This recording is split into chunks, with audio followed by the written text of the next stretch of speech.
자, 일단 이 전세권 있죠. 전세권은 사용하고 수익할 수 있잖아요. 사용하고 수익할 수가 있습니다. 그래서 여기에 용과 이익을 따서 용익물권이다라고 보시면 되겠네요. 용익물권의 성질을 가지고 있다.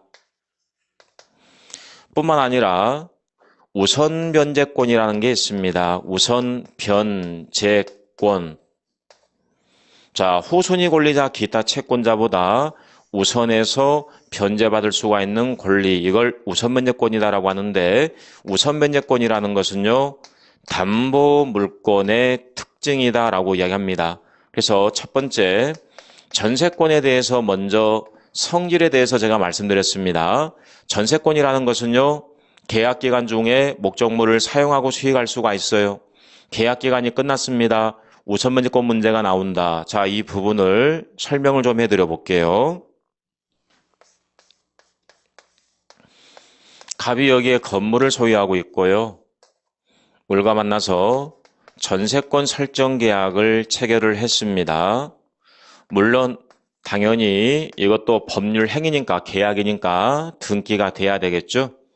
이 사람은 전세권 설정자가 되겠죠. 이 사람은 전세권 설정자가 되는 거고요. 이 사람은 전세권자가 되겠죠. 전세권자가 되는 겁니다. 그래서 이 전세권자가 이 건물을 용도에 따라서 사용, 수익할 수가 있다는 거죠. 사용하고 수익할 수가 있습니다. 그래서 전속기간 동안에는 사용하고 수익하기 때문에 용익물권의 성질이 있다라고 이야기합니다. 근데 사용기간이 끝났어요. 예를 들면 사용기간이 3년이었습니다. 사용기간이 3년이었는데 3년이 끝났으면 당연히 더 이상 이 을은 이 목적물을 사용 수익할 수가 있어요, 없어요? 사용 수익할 수 없잖아요. 전세권이 소멸됐기 때문에.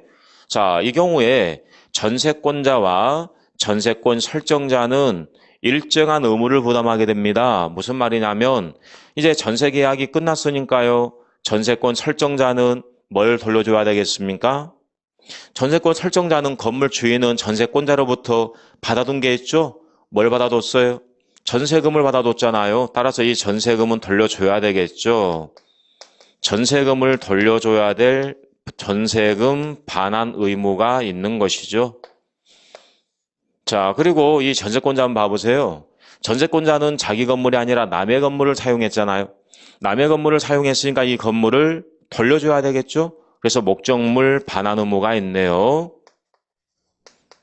목적물을 돌려줘야 될 목적물 반환 의무가 있고요. 자, 또 하나가 있습니다. 여기 좀 등기가 되어 있잖아요. 등기부를 떼보면 전세권자 을이라고 나와 있거든요. 이제 을은 더 이상 전세권자가 아니죠. 따라서 말소를 해줘야 되겠죠. 말소를 하려면 필요한 서류가 있겠죠. 따라서 말소 등기 서류를 교부를 해줘야 될 의무가 있겠죠. 그래서 이 전세권자는 이 의무를 이행해야 되고요. 전세권 설정자는 이 의무를 이행을 해야 될 겁니다. 이 전세권자가요. 생각 한번 해보세요. 전세권자가 자기가 부담하고 있는 의무를 이행을 했어요. 이행을 했는데 전세권 설정자가 이 의무를 이행하지 않습니다. 한마디로 말씀드리면 건물 주인이 전세금을 반환 안 해준다 그 말이죠. 그럼 이런 경우에 우리 일상생활에서 상당히 빈번하게 발생하는 일들입니다. 계약 기간이 끝났어요. 근데 건물주가 돈이 없답니다. 돈을 안 주는 거죠. 자, 이 경우 여러분이 을이라고 한번 해보세요. 여러분이 을이라고 한다면 여러분들은 지금 뭘 회수해야 되겠습니까? 전세금을 회수해야 되겠죠. 전세금을 회수를 해야 되는데 어떤 방법을 통해서 전세금을 회수하면 되겠습니까? 이 경우에 네? 소송을 제기합니까? 굳이 소송 제기할 필요가 없어요. 학원에 가서 제가 학생들한테 물어봤더니 소송 제기한대요. 소송 제기할 이유는 없어요. 지금 여러분들이 을이라고 한다면 여러분들은 지금 전세금을 돌려받아야 되는 건데 건물주가 전세금을 안 주니까 여러분들은 이 건물 있잖아요. 이 건물을 가볍게 경매에 넣으면 되는 겁니다. 그래서 여러분들은 이 건물을 경매를 넣으면 되는 거예요. 그럼 여러분 경매를 넣었어요. 경매를 넣었으면 뭐가 나오겠어요? 우리가 경매를 하는 것은 이 물건을 뭐로 바꾸기 위해서? 돈으로 바꾸기 위해서 경매를 넣는 거예요. 그래서 돈이 나왔다 그 말이죠. 그러면 전세권자만 있다라고 한다면 아무런 문제될 게 없어요. 근데 경매가 들어왔을 경우 대부분 돈 받을 권리자가 꽤 많이 있거든요. 이런 경우 한번 볼까요? 여기 전세권자 을이 있었고요. 그 다음에 여기 보니까 저당권자가 있다라고 한번 해보세요.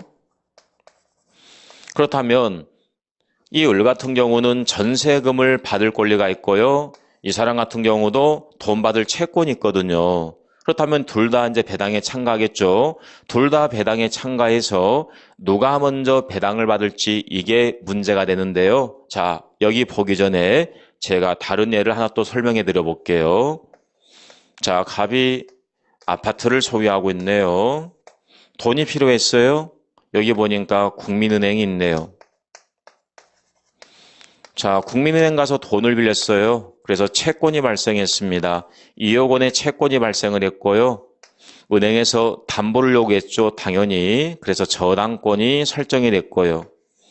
그리고 여기 보니까 또다시 이 갑이 돈이 필요했어요. 이번에 신한은행으로 갔습니다. 신한은행 가서 또 돈을 빌려요. 그래서 여기에 채권이 발생을 했고요. 채권 2억이 발생했다 한번 해보세요. 그리고 여기 보니까 저당권이 성립해 있네요. 자, 변제기 때 변제가 없다라고 한다면 이 저당권자가 경매를 신청할 수가 있잖아요. 경매를 신청할 수가 있고요. 이 건물을 정의 경락을 받았죠. 경매를 신청했으면 이 건물이 이제 돈으로 바뀐 거죠. 이 돈을 가지고 이제 배당을 하게 되겠죠. 자, 배당을 하게 되는데 배당에 참가해서 누가 먼저 배당을 받게 되는 거예요? 이 사람도 저당권자고요. 이 사람도 저당권자거든요. 저당권하고 저당권 물권이잖아요. 성립 순위를 따지는 거죠. 결론적으로 배당에 참가해서 국민은행이 먼저 배당을 받고요. 나머지가 있다라고 한다면 신한은행이 배당을 받는 겁니다. 이처럼 1번 저당권자가 2번 저당권자보다 우선해서 배당에 참가해서 배당을 받는 거예요. 이걸 우선 변제권이다라고 합니다. 후손이 권리자보다 먼저 배당을 받습니다. 이걸 우선 변제권이다라고 하는데요. 주의해야 될 것은 이 전세권자 같은 경우에도 전세금에 대해서 우선 변제권이 있다는 겁니다. 좀 전에 보신 것처럼 이 저당권이라는 것은 담보물권이잖아요. 담보물권에서 우선 변제권이 나오는 거예요. 그런데 이 우선 변제권의 성질이 전세권에도 나온다는 것이죠. 결론적으로 경매했습니다. 돈이 나왔습니다. 배당에 참가합니다. 배당에 참가해서 전세권자 을이 전세금을 먼저 배당을 받고요. 나머지가 있다라고 한다면 비로소 후손이 저당권자 병이 배당을 받을 수가 있다는 것이죠. 이처럼 전세권자도 우선 변제권이 있다라는 사실, 이 사실을 인식하시면 좋을 것 같고요. 우선 변제권이라는 것은 무조건 우선하는 게 아니에요. 무조건 우선하는 것이 아니라 후손이 권리자 기타 채권자보다 우선하는 권리, 이 권리를 우선 변제권이다라고 합니다. 여기 한번 봐보세요. 우리가 일반적으로 저당권 하게 되면 우선 변제권이 있다라고 기억하고 있잖아요. 근데 이 병의 저당권은 을보다는 우선하지 않잖아요. 선순위 권리자가 있다라고 한다면 선순위 권리자보다 우선할 수는 없고요. 후순위 권리자가 있을 때 후순위 권리자보다 우선하는 겁니다. 이걸 우선 변제권이다라고 이야기합니다. 되시겠죠? 네. 자, 일단 여기까지 해두시고요. 이제 잠깐 쉬었다가 전세권에 대해서 좀 세부적인 내용들에 대해서 설명을 좀 해드려 보겠습니다.